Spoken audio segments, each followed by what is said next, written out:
السلام علیکم ورحمۃ اللہ نحمدہ ونصلی علی رسولہ الکریم اما بعد فاعوذ باللہ من الشیطان الرجیم بسم اللہ الرحمن الرحیم رب اشرح لی صدری ویسر لی امری واحلل عقدۃ من لسانی یفقہوا قولی۔ سورہ یونس ہے، پارہ نمبر 11 ہے، آیت نمبر 37 سے انشاءاللہ شروع کرتے ہیں۔ وما کانا، اور نہیں ہے، حاضل قرآن، یہ قرآن، ان کے یفترا گھڑ لیا جائے، من دون اللہ، اللہ کے علاوہ، یعنی اللہ کے علاوہ کون ہے جو اس کو اس طرح سے بنا کے دے تمہیں۔ ولیکن، لیکن تصدیق الذی، یہ تو تصدیق کرتی ہے وہ جو بین یدیہ، جو اس سے پہلے ہیں، وہ تفصیل الکتابی، اور تفصیل ہے کتاب کی، یعنی کھول کھول کر بیان کر دینا ہے۔ لا ریبہ فیہ، کوئی شک نہیں اس میں رب العالمین، کہ یہ سارے جہان والوں کے رب کی طرف سے ہی اتارا گیا ہے۔ تو یہ جو مشرکین مکہ رسول اللہ صلی اللہ علیہ وسلم پر مختلف طرح کے اعتراضات کرتے تھے، اس کا ایک طرح سے جواب دیا جا رہا ہے۔ اور وہ کیا اعتراضات تھے کہ یہ قرآن رسول اللہ صلی اللہ علیہ وسلم نے خود گھڑ لیا ہے، یا اس کو کوئی آ کر پڑھا جاتا ہے، یا اس طرح کی باتیں وہ کرتے تھے۔ تو اللہ تعالیٰ فرما رہے ہیں کہ وما کانا حاضل قرآن، اور پیچھے یاد رکھیں کہ وہ جب ہم پڑھ رہے تھے نا کہ وما یتبع اکثرهم الا ظنا ان الظن لا یغنی من الحق شیئا ان اللہ علیم بما یفعلون، تو اس سے اگلی یہ آیت آ رہی ہے، ٹھیک ہے، کہ اکثریت تو گمان کی پیروی کرتی ہے، اور جو گمان ہے وہ حق کے مقابلے میں کچھ بھی کام نہیں آتا، ٹھیک ہے۔ اور اب یہاں سے یہ بتایا جا رہا ہے کہ قرآن دراصل حق ہے، اور یہ حق کتاب ایسی نہیں ہے کہ اس کو اللہ کے سوا کوئی گھڑ کے تمہیں دے دیتا، بلکہ یہ تو اپنے سے پہلے والے کتابوں کی بھی تصدیق کرتی ہے جو اس کی صداقت کا اظہار ہے، اور کھول کھول کر کتاب کو بیان کرتی ہے، یعنی سارے مضامین جو اس میں بیان ہوئے ہیں، اور اس میں کوئی شک نہیں کہ یہ خالق رب العالمین کی طرف سے ہے۔ تو قرآن اس لحاظ سے ہی معجزہ نہیں ہے کہ اس میں فصاحت و بلاغت ہے، بے مثل اس کی فصاحت ہے، روانی ہے، اس میں سلاست ہے، ٹھیک ہے۔ اور آپ یہ دیکھیں کہ جب آپ اس کو پڑھنا شروع کرتے ہیں اور پھر اس کے بعد سمجھنا شروع کرتے ہیں، تو یعنی ایک دل ہے کہ اس کے ساتھ بہے چلے جاتا ہے، سبحان اللہ۔ اور پھر کسی سے آپ سنتے ہیں، اس کی زبان شیریں ہے، اور پھر سب سے بڑھ کر یہ کہ اس لحاظ سے بھی بے مثل ہے کہ اس میں پوری انسانیت کی رہنمائی کے لیے جو جامع اور ہما گیر ہدایات دی گئی ہیں وہ اللہ کے سوا کوئی دے ہی نہیں سکتا، ٹھیک ہے۔ جیسے کل بھی بات ہو رہی تھی نا کہ الہ اللہ سبحانہ و تعالیٰ ہی ہے جو رب ہے عالمین کا، اور دوسری بات یہ کہ الہ ہی رہنمائی دے سکتا ہے۔ وہ قوانین جو ہمارے لیے اتارے گئے ہیں وہ یعنی جو تا قیامت ہمارے کام آنے والے ہیں، جن میں کوئی جھول نہیں ہے، کوئی کمی نہیں ہے، وہ اللہ سبحانہ و تعالیٰ ہی کی ذات دے سکتی ہے۔ تو یہ قرآن ہی ہے جو وہ تمام ہدایات ہمیں عطا کرتا ہے، ٹھیک ہے۔ اور سبحان اللہ کہ ایسا معجزہ ہے، ایسی بے مثل کلام ہے کہ اس کی آیات میں جو ہم غور کرتے جاتے ہیں، نئے سے نئے معنی مفہوم سامنے آتے چلے جاتے ہیں، ٹھیک ہے۔ اور پھر یہ نہیں ہے کہ یہ کسی عام انسان کے لیے نہیں ہے، بلکہ اس میں جو پیش کردہ دلائل ہیں انتہائی سادہ اور عام فہم ہے، یعنی یہ جو آ رہا ہے نا تفصیل الکتابی، تو اور اس سے ہر طرح کا انسان فیض یاب ہو سکتا ہے، یعنی کوئی کھیتوں میں کام کرنے والا کسان ہے، یا کوئی بھی عام انسان ہے، کوئی مزدور ہے، یا کوئی بھی، وہ اس کو آسانی سے سمجھ سکتا ہے۔ اس میں کوئی فلسفیانہ مشگافیاں نہیں ہیں، کوئی ایسی باتیں نہیں کی گئیں کہ عام سمجھ میں آنے والی ایک چیز ہے، یعنی کوئی ایسی بات نہیں ہے کہ جو سمجھ میں نہ آ سکے، ٹھیک ہے۔ اور پھر یہ کہ دوسری طرف یعنی دونوں طرف آپ دیکھ لیں کہ جتنی اس میں ریسرچ کی جائے اتنے ہی اس کے میدان موجود ہیں، یعنی ایک انٹلیکچوئل کے لیے بھی اس میں سیکھنے کا بہت مقام ہے۔ یعنی بعض اوقات یہ ہوتا ہے نا کہ ہم کسی انسان کی بنی ہوئی کوئی چھوٹی سی کتاب پڑھتے ہیں نا، تو کیا ہوتا ہے کہ ہم ایک دفعہ اس کو پڑھتے ہیں، دو دفعہ پڑھتے ہیں، تو اس کے بعد ہمارا دل نہیں کرتا کہ ہم اس کتاب کو پڑھیں۔ آپ کسی بھی ایک سبجیکٹ کی بک کو لے لیں، جیسے کوئی حساب کی کتاب ہے، تو جب آپ حساب یعنی ریاضی میں، میتھس میں آپ اگلے سبجیکٹس پر ہوتے ہیں، اگلے لیولز پر ہوتے ہیں، تو آپ لوگوں کا دل نہیں کرتا کہ آپ جمع تفریق کو بار بار کرتے چلے جائیں، ٹھیک ہے۔ لیکن سبحان اللہ قرآن ایک ایسی کتاب ہے کہ اگر کوئی سائنسدان، کوئی ریسرچر اس کو کھوجنا چاہے، اس میں غور و فکر کرنا چاہے، تو وہ اس سے تنگ نہیں آتا، نئے سے نئی چیز اس کے لیے موجود ہوتی ہے، اور دوسری طرف اتنی سادہ اور عام فہم ہے کہ عام انسان بھی اس سے فیض یاب ہو سکتا ہے، ٹھیک ہے۔ تو ایسے کلام کو اتارنا صرف اللہ سبحانہ و تعالیٰ ہی کا ہی کام ہو سکتا ہے، ٹھیک ہے، کیونکہ یہ صفات اللہ کے کلام میں ہی پائی جا سکتی ہیں۔ جس طرح سے کوئی انسان کائنات میں بکھری ہوئی چیزوں کی تخلیق نہیں کر سکتا، آسمان و زمین کو نہیں بنا سکتا، سورج چاند ستارے نہیں لا سکتا، اسی طرح سے اللہ سبحانہ و تعالیٰ کے کلام جیسا کلام بھی کوئی انسان پیش نہیں کر سکتا، کیونکہ اللہ تو خالق ہے اور ہم تو ادنا سی مخلوق ہیں۔ تو وما کانا حاض القرآن ان یفترا من دون اللہ، ہو ہی نہیں سکتا کہ اللہ کے سوا کوئی اس کلام کو لے آئے، اور یہ تو تصدیق کرتی ہے پہلی الہامی کتابوں کی، ان کی توثیق کرتی ہے، یعنی جو اصول دین ان الہامی کتابوں میں مذکور ہوئے ہیں وہی اس میں بھی شامل ہیں، کوئی نئے اصول نہیں ہے پیش کر رہا۔ یعنی سابقہ کتابوں میں جو اصول دین آئے ان کو مختلف پیرایوں میں اور دلائل اور براہین کے ساتھ ان کی تشریح کی جا رہی ہے اس کتاب میں، اور لا ریبہ فی کہ کوئی شک نہیں ہے کہ یہ رب العالمین کی طرف سے ہے، کیونکہ یہی اوصاف قرآن کے منظم من اللہ ہونے کے ثبوت ہیں، ٹھیک ہے۔ یعنی آپ یہ دیکھیں کہ کوئی انسان اگر کوئی نعوذ باللہ قرآن کو پیش کرے، یعنی جیسا یہ الزام نبی صلی اللہ علیہ وسلم پر لگاتے تھے کہ اللہ کے رسول نے اگر اس کو گھڑ کر پیش کر دیا ہے تو پھر یہ پہلی کتابوں کی کیسے تصدیق کر رہا ہے جو تاریخ سے متعلق ہیں، ٹھیک ہے۔ اور پھر یہ کہ قیامت تک آنے والی اس میں اتنی پیشین گوئیاں کر دی گئی ہیں، یعنی وقت کا تو کوئی اس میں لحاظ ہی نہیں ہے، تو ہماری تو زندگیاں محدود ہیں، ہم تو یا تو ماضی کی کوئی بات سن کے کر دیتے ہیں یا حال کی کر سکتے ہیں، جو قیامت تک آنے والی پیشین گوئیاں ہیں اس کی بھی صداقت کا ثبوت جو ہے یہ کتاب دے رہی ہے۔ اور پھر یہ کہ چونکہ یہ پہلی کتابوں کی تصدیق کرتی ہے جو کہ آج ثابت ہو رہا ہے اور اس زمانے میں بھی ثابت تھا، تو اس سے یہ پتہ چلتا ہے کہ پہلی کتابیں جو اللہ تعالیٰ نے اتاری اسی خالق نے اس کتاب کو اتارا ہے، ٹھیک ہے۔ اب یہاں پر ایک جو لوگ بحث میں پڑھتے ہیں نا بعض اوقات، تو پھر وہ دوسروں کو بھی گمراہ کرتے ہیں، تو پھر ہم بھی شکوک میں پڑھنا شروع ہو جاتے ہیں، جیسے یہاں پر آیا لا ریبہ فی من رب العالمین، تو ایک ہو سکتا ہے آپ کو کبھی ایک اعتراض سننے میں آپ کے سامنے آئے، جیسے اب گلوبل ہوتی جا رہا ہے ورلڈ، تو جب یہود و نصارہ کو یہ دین پیش کیا جاتا ہے تو وہ کہتے ہیں ہمارے پاس تو اپنی کتابیں موجود ہیں اور تمہاری کتاب خود کہہ رہی ہے کہ وَلَٰكِن تَصْدِيقَ الَّذِي بَيْنَ يَدَيْهِ، تو پھر اس کتاب کی ضرورت ہی کیا ہے؟ یعنی جب قرآن سابقہ الہامی کتابوں کی تعلیم ہی پیش کرتا ہے اور سابقہ کتابوں کی تصدیق کر رہا ہے، یعنی ان کی سچائی پر گواہی پیش کر رہا ہے، تو پھر قرآن کے نازل ہونے کی کیا ضرورت تھی؟ اور آپ یہ جانتے ہیں کہ عدم ضرورت قرآن، یعنی قرآن کی کوئی ضرورت نہیں ہے، اس پر مستقل کتابیں بھی لکھی گئی ہیں، لوگوں میں تقسیم بھی کی گئیں، آپ یہ دیکھیں کہ بہکانے کے لیے کیا کیا کام کیے جاتے ہیں۔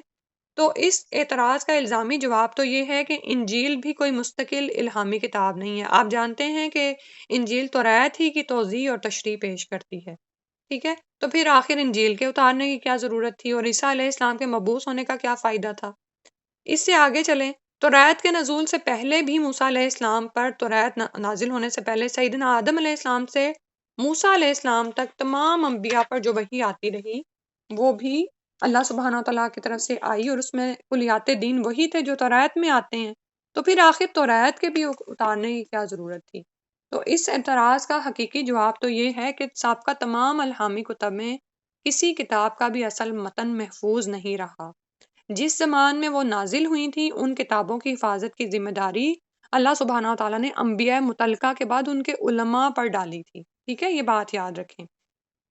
اللہ سبحانہ تعالیٰ نے خود ان کتابوں کی حفاظت کی ذمہ داری نہیں لی تھی، تو جس جس دور میں جس جس نبی پر جو کتاب آتی رہی اس دور کے لوگوں نے اس سے فائدہ اٹھایا، اس کے بعد انبیاء کے بعد علماء پر جب یہ ذمہ داری پڑی تو وہ اس ذمہ داری کو نبھا نہیں سکے، ٹھیک ہے۔ اور جیسا کہ توریت یعنی قرآن میں ہی ایک آیت میں آتا ہے انا انزلنا التوراۃ فیہا ھدی و نور، ترجمہ ہے آخر تک آیت ہے یہ کہ ہم نے توریت نازل کی جس میں ہدایت اور روشنی تھی، اللہ کے فرما بردار انبیاء اور یہود کے مشائخ اور علماء یہود کے درمیان اسی کے مطابق فیصلہ کرتے تھے،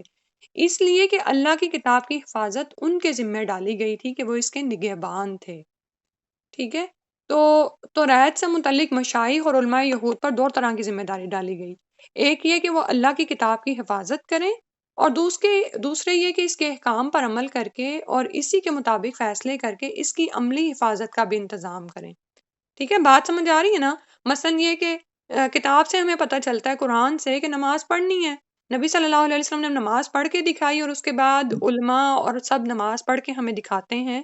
تو ہاں وہ اس طریقے کی حفاظت ہو گئی، ٹھیک ہے، ہم یہ کرتے ہیں۔ یہی کام انبیاء اور علماء یہود پر یا نصارہ پر ڈالا گیا تھا، ٹھیک ہے۔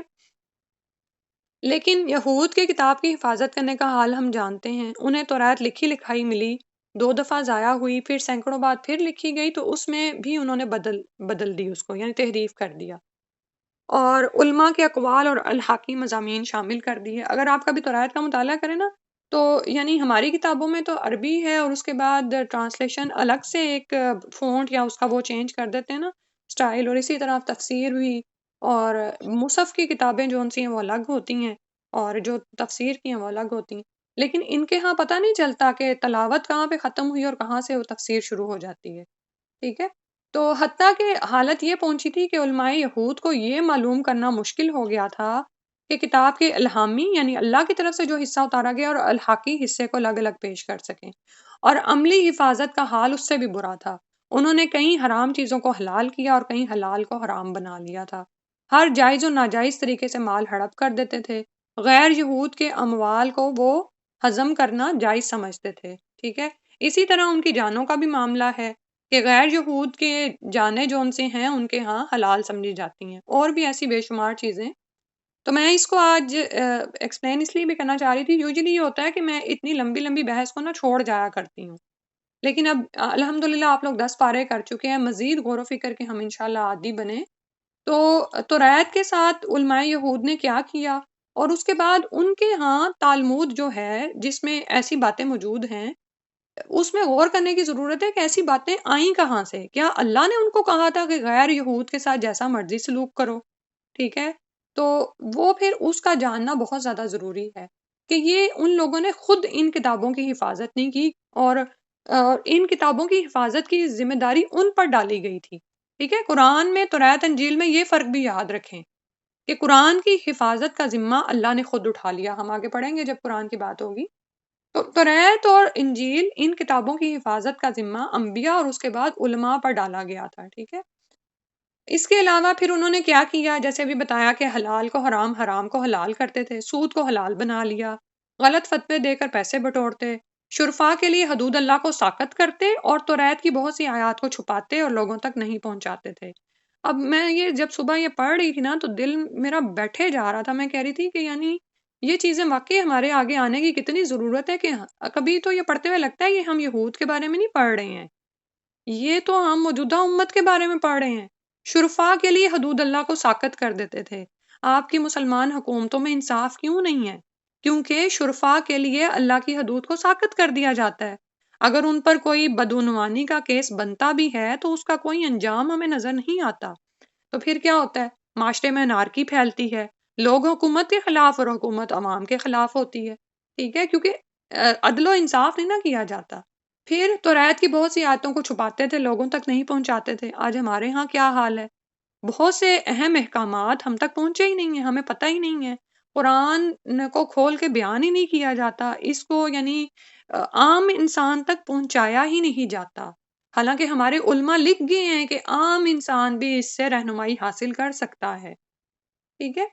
تو اب یہ صورتحال تھی ان کی کتابوں کے ساتھ اور ان کی عملی حفاظت کے ساتھ۔ تو اللہ سبحانہ وتعالیٰ نے ایسی حالت میں ایک نئے جلیل القدر نبی کو مبعوث کر کے اور کتاب انجیل فراہم کر کے لوگوں کو صحیح الہامی تعلیمات سے روشناس کرایا، ٹھیک ہے، اور عیسیٰ علیہ السلام نے یہ فریضہ سر انجام دیا۔ اب اس کے بعد انجیل کا حال بھی آپ جانتے ہی ہیں۔ انجیل سیدنا عیسیٰ علیہ السلام کی موجودگی میں لکھی ہی نہیں گئی، بعد میں سب کام روایات پر چلایا گیا۔ اس کے ابتدائی 4 راوی ہیں، یہ آپ کے بچے بھی آپ کو شاید بتاتے ہوں گے جب وہ کرسچینٹی کے بارے میں پڑھتے ہیں۔ تو اس کو انہوں نے خود قلم بند نہیں کیا، بلکہ بعد میں آنے والے شاگردوں نے ان کو قلم بند کیا۔ نہ انہوں نے اس میں اسناد کا ذکر کیا، نہ ہی کوئی روایت اور درایت کا کوئی معیار ملحوظ رکھا گیا ہے، ٹھیک ہے۔ جب ہم بخاری پڑھتے ہیں نا تو ہم سمجھتے ہیں کہ اچھا ان کو صحیح ہین کیوں کہا جاتا ہے اور ان کو گولڈن چین کیوں کہا جاتا ہے، کیونکہ اس میں راویوں کے حالات اور ان کے حالات زندگی تک قلم بند کر دیے گئے ہیں، اور یعنی یہ کہ ان میں سے کون سچا تھا، کون آخری عمر تک ہدایت پر قائم رہا، ان کی روایات لی جاتی ہیں، لیکن انجیل کو جب لکھا جا رہا ہے تو اس کے ساتھ کیا حال کیا گیا کہ کسی روایت اور درایت کا لحاظ نہیں کیا گیا، ٹھیک ہے؟ اور جو کچھ بھی تھا وہ اصل زبان میں محفوظ نہیں رہا، بلکہ ان 4 انجیلوں کے صرف تراجم ہی ملتے ہیں اور ان میں بھی بے شمار اختلافات پائے جاتے ہیں۔ آپ جانتے ہیں نا کہ زبان بدلنے سے ہی کتنی تحریف سامنے آ جاتی ہے،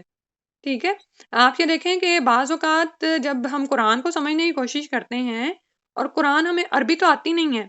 تو انگلش دانوں کے لیے وہ کہتے ہیں پہلے اردو سیکھو، کیونکہ اردو قریب کا ترجمہ کرتی ہے عربی کا، ٹھیک ہے؟ اور انگلش کا بھی قرآن ہم وہ سلیکٹ کرتے ہیں جو کہ بہت ہی احتیاط سے اس کا ترجمہ کیا گیا ہو، ٹھیک ہے؟ تو اب یہ دیکھیں کہ انجیل تو اپنی اصل زبان میں محفوظ نہیں تھی، بلکہ ترجمے اس کے ملتے ہیں، اور وہ پھر ظاہر ہے جو لفظ کسی زبان میں ملا ویسا ہی اس کو وہاں پر لکھ دیا گیا۔ اب یہ صورتحال تھی پہلی کتابوں کی، تو پھر اللہ سبحانہ و تعالیٰ نے ایک اور جلیل القدر نبی بھیج کر حقیقی تعلیم سے لوگوں کو متنبع کیا، ٹھیک ہے؟ اور وہ تھے رسول صلی اللہ علیہ وآلہ وسلم، ان پر قرآن کو نازل کیا گیا۔ یہ کتاب تمام حقائق کا دو ٹوک فیصلہ دیتی ہے، ٹھیک ہے؟ اور اہل کتاب میں جو اختلافات واقع ہوئے تھے اور وہ کئی فرقوں میں بٹ گئے، ان تمام چیزوں کا یہ ثبوت دیتی ہے۔ اور جو اس آیت میں آ رہا نا وَلَٰكِن تصدیق الذی بین یدی، اپنے سے پہلے کتابوں کی تصدیق کرتی ہے، تو ان بنیادی مضامین کی، توحید کے بنیادی عقائد کی، کلیات دین کی تصدیق کرتی ہے جو پہلی کتابوں میں موجود تھے، ٹھیک ہے؟ اختلافات کی تصدیق نہیں کرتی، ٹھیک ہے؟ اب آگے پھر انسان کو پھر یہی وہم ہوتا ہے کہ اچھا جب قرآن اتارا گیا تو اس کے ساتھ بھی ایسی حالات پیش آ سکتے تھے، جیسے کہ ابھی میں نے آپ کو توریت اور انجیل کے بارے میں بتائے ہیں، اور حقیقت یہی ہے کہ جب ہم پڑھتے ہیں کہ توریت اور انجیل کے ساتھ اس کے علماء نے، مشائخ نے، حتیٰ کہ عوام نے بعد میں کیا سلوک کیا، تو ہم دیکھتے ہیں کہ ہمارے ہاں بھی یہی صورتحال بنی ہوئی ہے، ٹھیک ہے؟ تو اس کے لیے سب سے پہلی بات تو یہ یاد رکھیں کہ قرآن کی حفاظت کا ذمہ خود اللہ تعالیٰ نے لے رکھا ہے،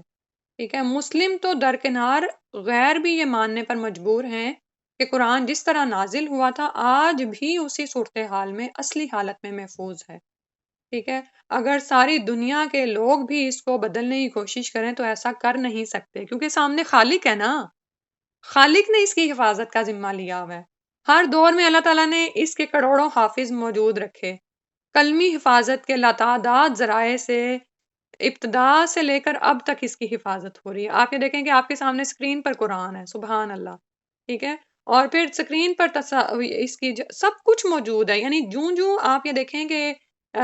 ذرائع مواصلات اور یہ چیزیں بدلتی گئی نا، قلم بدلتا گیا، اب آپ کی انگلی قلم بن گئی ہے، آپ موبائل پہ ٹائپ کر رہے ہوتے ہیں، موبائل پہ لکھ رہے ہوتے ہیں، پین آپ کے ہاتھوں میں، موبائل پہ لکھنے والے ہوتے ہیں۔ تو اس کے ساتھ ساتھ اللہ تعالیٰ نے ہر دور میں ایسے لوگ پیدا کیے جو اس قرآن کی جدید دور کے تقاضوں کے مطابق حفاظت کریں، سبحان اللہ۔ پھر دوسری بات یہ کہ سوال یہ پیدا ہوتا ہے کہ پھر عملی حفاظت کا بھی اللہ تعالیٰ نے انتظام فرما دیا۔ دل میں آتا تو ہے کہ یا اللہ اتنے فرقے بن گئے، پتہ نہیں سچ کیا ہے جھوٹ کیا ہے، لیکن آپ یہ دیکھیں کہ سب کے سب گمراہ نہیں ہیں۔ فرمان رسول صلی اللہ علیہ وسلم کے مطابق ان میں تا قیامت ایک فرقہ ایسا موجود ہے اور موجود رہے گا جو حق پر قائم رہے گا، اور یہ وہ فرقہ ہے جو صرف کتاب و سنت پر انحصار کرتا ہے، نہ اس میں کوئی کمی گوارا کرتا ہے اور نہ اضافہ۔ وہ اپنے دین میں کوئی بدعی عقیدہ یا عمل برداشت نہیں کرتا۔ اللہم اجعلنا منہم، آمین یا رب العالمین۔ کہ اور پھر یہ وہ بات ہے کہ میں یعنی کچھ دنوں سے آپ جیسے جیسے یہ موجودہ دور میں جو حالات ہو رہے ہیں نا، تو دل بڑا پریشان ہوتا ہے، انسان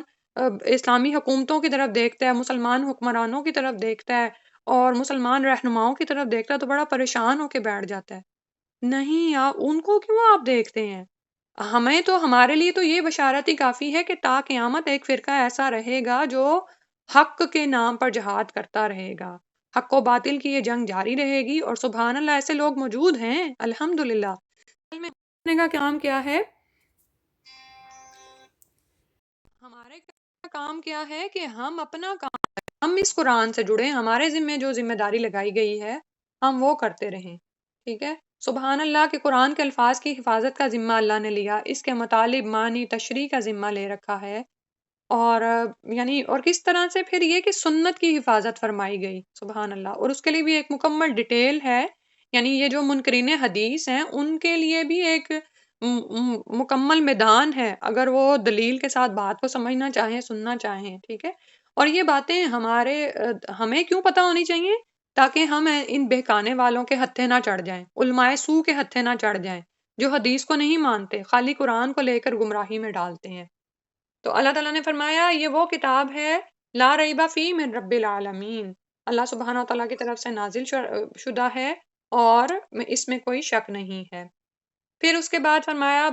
ام یقولون افطراہ، یا وہ کہتے ہیں کہ اس نے اس کو گھڑ لیا ہے، کل کہہ دیجئے فأتوا بصورت مثلہ، کہ لے آؤ تم بھی اس جیسی ایک ہی صورت، ودعوا من استطعتم، اور بلاؤ جس کی تم استطاعت رکھتے ہو، من دون اللہ، اللہ کو چھوڑ کر، ان کنتم صادقین، اگر تم سچے ہو۔ تو اللہ سبحانہ و تعالیٰ نے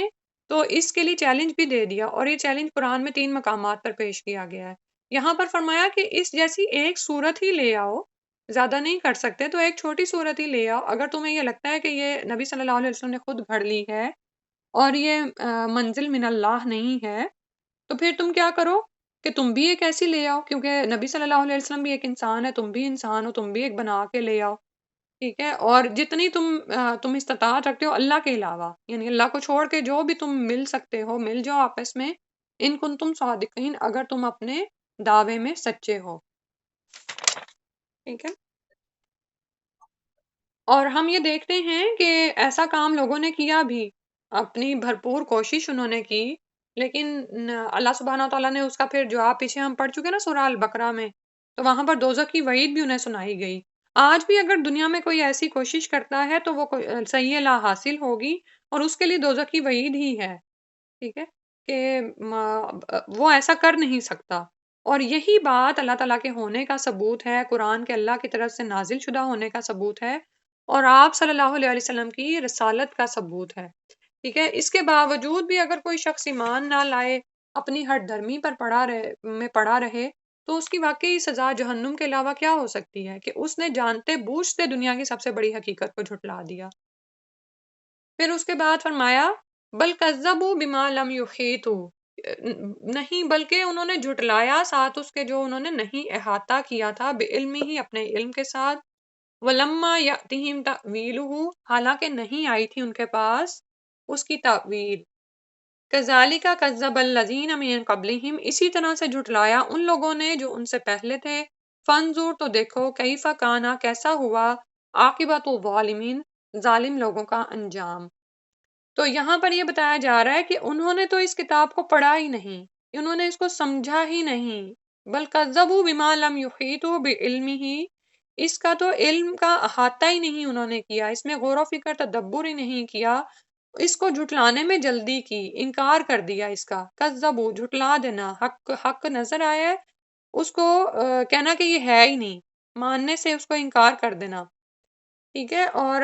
ایسا کیوں ہوتا ہے؟ اور پھر فرمایا وَلَمَّا يَأْتِهِمْ تَأْوِيلُهُ، حالانکہ اس کی تعویل تو ابھی تک ان کے پاس آئی نہیں تھی۔ تعویل سے مراد ہوتا ہے کسی کی دی ہوئی خبر کے وقوع پذیر ہونے کا وقت، ٹھیک ہے؟ یعنی کوئی آپ کو کسی خبر کے بارے میں بتاتا ہے، پھر جب وہ صادر ہو جاتی ہے، یعنی وہ خبر وقوع پذیر ہو جاتی ہے، تو لوگوں کو پوری طرح سے سمجھ میں آ جاتی ہے۔ اس سے پہلے کیا ہوتا ہے کہ جب ہمارے پاس صرف تھریٹیکل نالج ہوتا ہے تو ہم اس کی سمجھ نہیں رکھتے نا، ہمیں اپنی لا علمی کی وجہ سے سمجھ نہیں آ رہی ہوتی، ہم نے ابھی اس کا تجربہ اور مشاہدہ نہیں کیا ہوتا، ٹھیک ہے؟ اور تو یہ کہ انہوں نے ابھی اس کی تعویل کو لیا ہی نہیں، اس کو سمجھا ہی نہیں، اس پر غور و فکر اور تدبر نہیں کیا، اس سے پہلے ہی انہوں نے جھٹلا دیا۔ دیکھیں، آپ کو سائنس کا کوئی کلیہ بتایا جاتا ہے یا حساب کا، تو کیا ہوتا ہے، آپ کو سمجھ میں نہیں آ رہا ہوتا، لیکن آپ سیکھنے کا، اس میں غور و فکر کرنے کا شوق رکھتے ہیں، تو پھر آپ اگلا کہتے ہیں کہ اچھا اس بندے نے یہ بات پیش کی ہے، اس پہ وہ یہ تجربہ پیش کر رہا ہے اور وہ تجربہ سچ ثابت ہو جاتا ہے، تو آپ مان جاتے ہیں کیونکہ اس کی تعویل سامنے آ جاتی ہے، ٹھیک ہے؟ اسی طرح قرآن میں بہت سارے شواہد ہیں، ماضی کے متعلق حالات ہیں، اور جس زمانے میں اترا ہے اس کے حالات کی یہ خبر دے رہا تھا، اور تا قیامت کی اس میں نشانیاں اور آثار ہیں، سبحان اللہ۔ تو اس کی تعویل، اب اس وقت جب ہم یہ سارے حالات جو آج کل چل رہے ہیں یہ دیکھتے ہیں، اور اس کے ساتھ ساتھ ہم جب رسول اللہ صلی اللہ علیہ وسلم کی یہ ذخیرہ احادیث کا مطالعہ کرتے ہیں، تو سبحان اللہ دل ایک دم سے پکڑ میں کیوں آتا ہے کہ یعنی میں تو اپنی حالت بتاؤں نا، کہ میں کہتی ہوں کہ مجھے یہ لگتا نہیں تھا کہ میں اس دور تک پہنچوں گی کہ جب احادیث اس طرح سے سچ ثابت ہونا شروع ہو جائیں گی، یعنی آثار قیامت نظر آنا شروع ہو جائیں گے، تو دل ایک دم سے پکڑ میں آ جاتا ہے۔ تو یعنی وہ چیزیں ہم نے اپنے سامنے برحق ہوتے دیکھ لیں۔ اسی طرح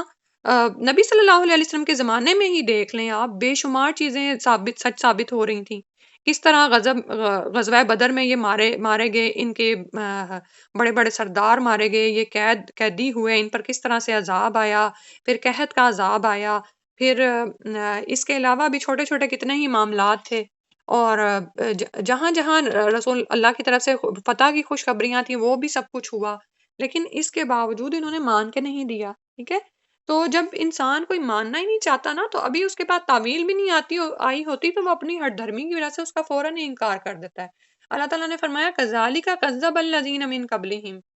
ان سے پہلے لوگوں نے بھی اسی طرح کیا تھا، انہوں نے بھی جھٹلا دیا۔ تو پھر دیکھ لو فانظر کیف کان عاقبۃ الظالمین، تو ایسے جھٹلانے والوں کا کیا انجام ہوا۔ ظالم اس کو کہتے ہیں نا جو کسی کو اس کا حق نہ دے۔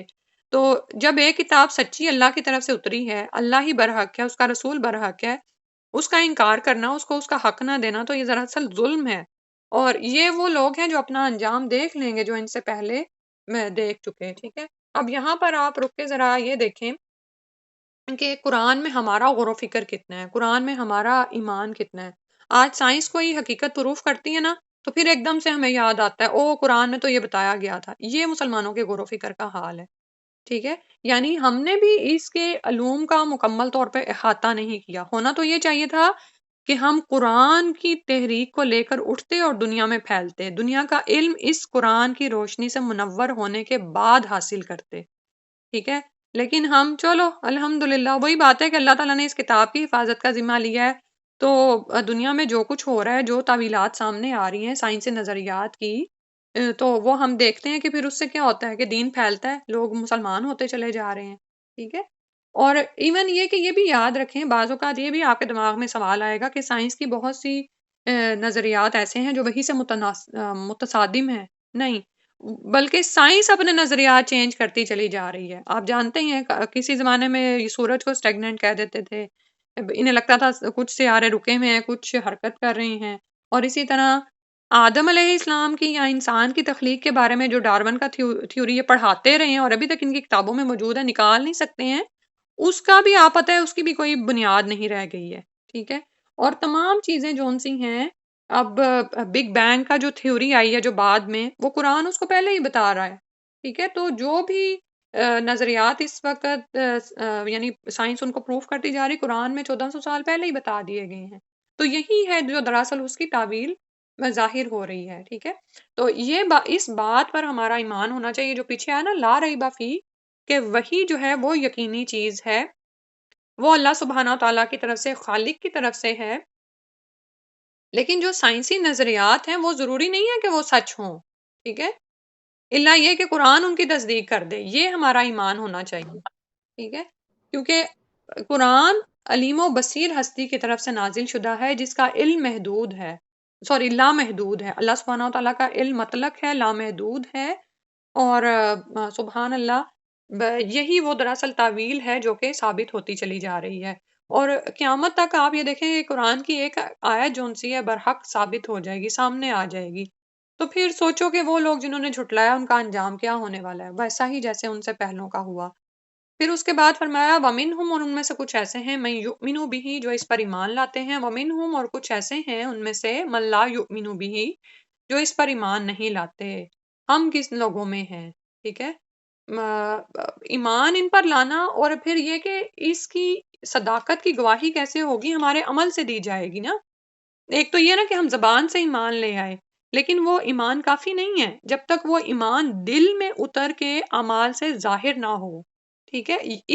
اس پر آپ نے اپنے آپ کو پرکھنا ہے کہ وَمِنْهُمْ مَن يُؤْمِنُ بِهِ وَمِنْهُمْ مَن لَا يُؤْمِنُ بِهِ،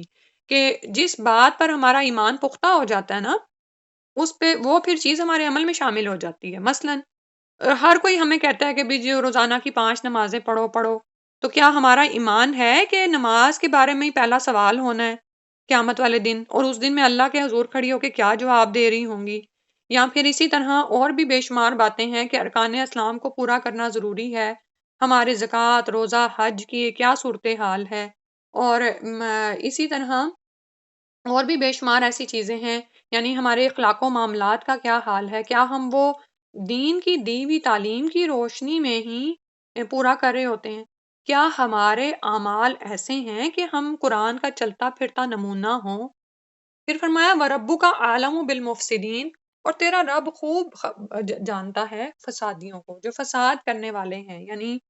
کون ہے وہ؟ من لا یؤمن بہ، تو ایمان لانے والے مفسد کس لحاظ سے ہوتے ہیں کہ وہ اللہ کے کسی حکم کی پرواہ نہیں کرتے۔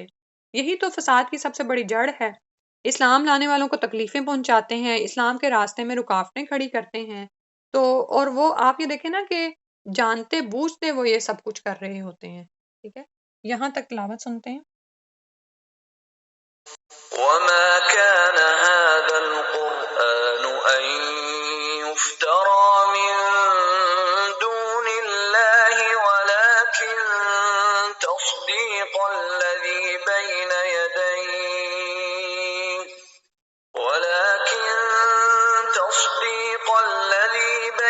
يديه وتفصيل الكتاب لا ريب فيه من رب العالمين أم يقولون افتراه قل فأتوا بسورة مثله وادعوا من استطعتم من دون الله إن كنتم صادقين بل كذبوا بما لم يحيطوا بعلمه ولما يأتهم تأويله كذلك كذب الذين من قبلهم فانظر كيف كان عاقبة الظالمين